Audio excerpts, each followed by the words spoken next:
Hey, Pastor Scott. Thanks for doing this little Q&A with us today.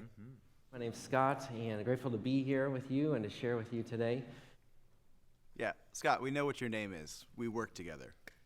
It's great, right? Yeah, it's okay, I guess. I feel bad.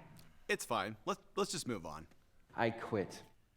Scott, you can't quit. We haven't asked you a single question yet. We got the bulk of it, right? No, we literally have gotten nothing. I'll just keep going. Okay, let's move on to some questions then. Go for it. Hey, Pastor Scott, Mark Hartley here at College Ministries.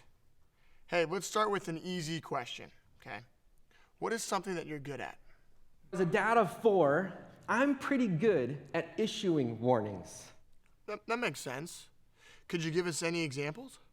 I'm pretty good at saying, don't touch that because it's hot. I'm pretty good at saying, you know what, be careful with scissors and knives. I'm pretty good at saying, don't put all that in your mouth at the same time. I'm pretty good at saying, when you color, it should be on paper, not on walls or furniture or anything else, just paper.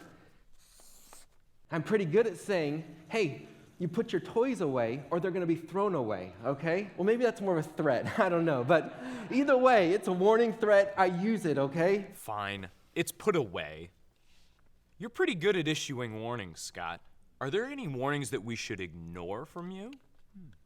One of the areas of warnings, obvious warnings in my life, that I sometimes like to avoid is the gas gauge in my car.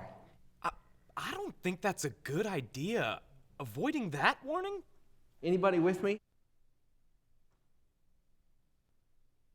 All right, there's a few of you, okay. It's an issue for all of us. Not really, Scott. Everyone has to buy gas for their car. I know the gas people just mark it up 300% for suckers like me who run out of gas. They have no other option. I have to buy this. And so, okay, I'll pay an arm and a leg for that. Okay, Scott, let's talk about something else other than your gas problems. When I got married to my wife, Lisa, it would freak her out when she was in the car with me. Scott, don't say anything more about gas. And I'll just figure it out later. Okay, good. Does your family have any vacation plans for this summer? It's just way easier to stay home. So you don't go on vacation? It's just easier to stop at this point. All right, well, if not vacation, do you at least have any surprises planned for the rest of the summer? I mean, we won't tell. I'm stranding now my family on the side of I-84. What?